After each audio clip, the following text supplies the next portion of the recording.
आज आपण झटपट आणि कुरकुरीत असे वांग्याचे काप कसे बनवायचे त्याची रेसिपी पाहणार आहोत. बनवायला खूप सोपं आहे. जास्त तामझाम न करता आपण साध्या सोप्या पद्धतीने बनवणार आहोत. पण चवीला खरंच खूप भारी लागतात. नॉनव्हेजपेक्षाही भारी हे वांग्याचे काप एकदा नक्की बनवून पहा. आणि मला सांगायचं आहे बरं का, तुम्हाला ही रेसिपी कशी वाटली. यासाठी आपल्याला सर्वात आधी लागणार आहे एक हे जे भरिताचं वांगं असं ना मोठं ते घेतलेलं आहे. याचा फायदा हा होतो की याचे पीसेस मोठे मोठे होतात आणि वांगं लवकर फ्राय होतं, सॉफ्ट होतं, जास्त कडक राहत नाही. त्यामुळे हे वांगं घेतलेलं. तर वांगं स्वच्छ धुवून पुसून घेतलेलं आहे. तर आधी याला आपण पीसेस न करता आपण यासाठी एक चटणी बनवणार आहोत. तर इथे मी ना 2 चमचे आलं लसूण म्हणजे 7-8 लसणाच्या पाकळ्या आणि थोडा अर्धा इंच आल्याचा तुकडा असा किसून घेतलेला आहे किंवा पेस्टही करून घेऊ शकता. ताजं घेतलं ना की फ्लेवर छान येतो. त्यानंतर इथे मी एक मोठा चमचा आणि थोडासा अर्धा चमचा एवढा लाल मिरची पावडर घालते. ही मी मालवणी मसाला घेतलेला आहे. तुमच्याकडे जो मसाला असेल तर तुम्ही वापरू शकता. सोबतच 1 चमचा काश्मीरी लाल मिरची पावडर घालते. यामुळे काय होईल माहिती आहे, कलर खूप छान येईल लाल लाल मस्तपैकी वांग्यांना. तुमच्याकडे असेल तर ह्याला नाही घातला तरी चालेल. त्यानंतर ना पाव चमचा किंवा अर्धा चमचा एवढं आमचूर पावडर घालायचं. आमचूर पावडर नक्की घाला. यामुळे एकतर टेस्ट छान येते आणि असा नॉनव्हेजसारखा जो फ्लेवर येतो ना तो येतो आंबट टाकल्यामुळे. त्यानंतर घालूयात चवीनुसार मीठ आणि 2 चमचे ना इथे मी 2-3 चमचे आपण घेणार आहोत कॉर्नफ्लोअर. कॉर्नफ्लोअरमुळे काय होतं, मस्त आवरण जे बाहेरचं आहे ना कुरकुरीत होतं. किंवा तुम्ही तांदळाचं पीठही घेऊ शकता. तर इथे मी घेतलेलं आहे कॉर्नफ्लोअर.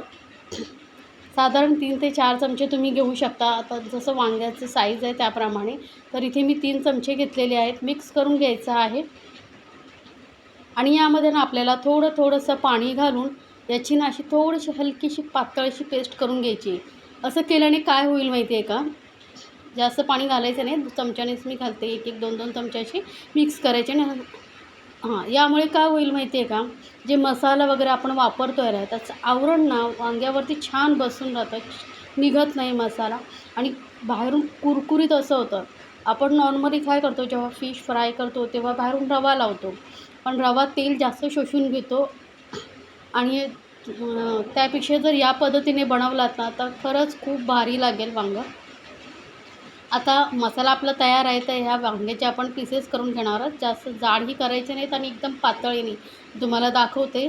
साधारण पाव इंचपेक्षा ना कमीच करायचे बघा. एवढ्या साईजचे असे आपण हे पीसेस करून घेतलेले आहेत. आणि आपण पीसेस आधी करून का नाही ठेवले माहिती आहे, वांगी काळी पडतात. मग ते पाण्यात ठेवण्यापेक्षा जेव्हा मसाला वगैरे सर्व तयार करून घ्यायचा आणि नंतर याचे पीसेस करून घ्यायचे. एकदम साधी सोपी पद्धत आहे. तर या पद्धतीने बघा हे वांग्याचे असे मी पीसेस करून घेते आणि त्यानंतर काय करायचं आहे, इथे ना असे मध्ये चिरा द्यायचे आहेत. यामुळे काय होईल, जो आपण यावरती मसाला लावणार आहोत ना तो व्यवस्थित आतपर्यंत जाईल. मस्त टेस्ट येईल वांग्याला. जेवढा मसाला आतमध्ये मुरेल तेवढंच वांगचे काप जे आहेत टेस्टी होतात. त्यामुळे हे असे दोन्ही साईडने याचे असे चिरा देऊन घ्यायचे, हलक्या हलक्याशा, जास्त आतपर्यंत डीपपर्यंत द्यायचे नाही. नाहीतर काय होईल, वांगं तुटेल आतून.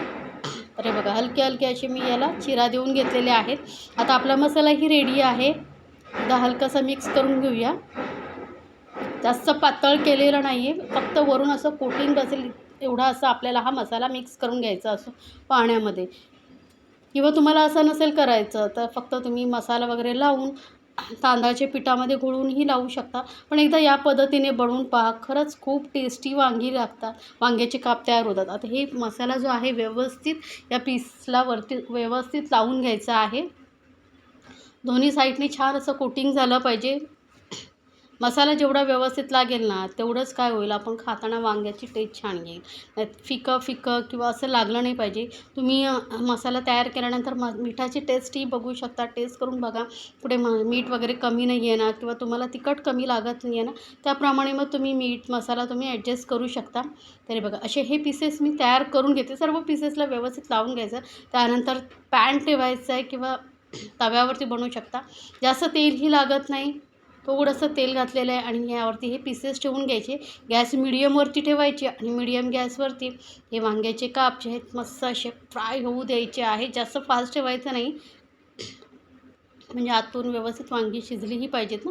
त्यामुळे मिडियम गॅस ठेवायचे आणि छान असं झाकण वगैरे यावरती काही ठेवायची गरज नाही. असंच याला आपण परतू देणार आहोत. बघू शकता जास्त तेलही घातलेलं नाही आहे. व्यवस्थित खालून लागेल आणि करपणार नाही एवढंच तेल आपल्याला घालायचं आहे. तर एका वेळेस मी 5 पीसेस घातलेले आहेत. पीसेस मोठे आहेत ना, त्यामुळे एकचा जास्त राहणार नाही.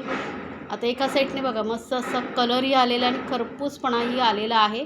त्यानंतरच पलटून आपण दुसऱ्या साईडने फ्राय करायला ठेवायचं आहे. सतत त्याला अलटत-पलटत राहायचं नाही, नाहीतर काय होईल व्यवस्थित वांगी फ्राय होणार नाही आणि जे बाहेरचं आवरण आहे ना, ते कुरकुरीत होणार नाही. त्यामुळे ही काळजी घेणं खूप गरजेचं आहे. तुम्ही बघू शकता की जास्त साहित्याचाही वापर केलेला नाही, जास्त मसाल्यांचाही वापर केलेला नाही. कमी तामझाममध्ये हे मस्त असे कुरकुरीत वांग्याचे काप आपले तयार झालेले आहेत. तेलही कमी लागतं आणि हे बघा दोन्ही साईडने मस्त फ्राय झालेले आहेत. आता आपण काढून घेऊया आणि बाकीचेही वांग्याचे पीसेस मी असेच फ्राय करून घेतलेले आहेत आणि हे झटपट गरमागरम कुरकुरीत असे हे वांग्याचे काप आपले तयार झाले आहेत. आता हे तुम्ही पोळीबरोबर, भाकरीबरोबर किंवा राईसबरोबरही खाऊ शकता. खरंच डाळ भात आणि राईस असं गरम गरम आमटी, राईस आणि हे वांग्याचे काप अप्रतिम लागतं. एकदा नक्की ट्राय करून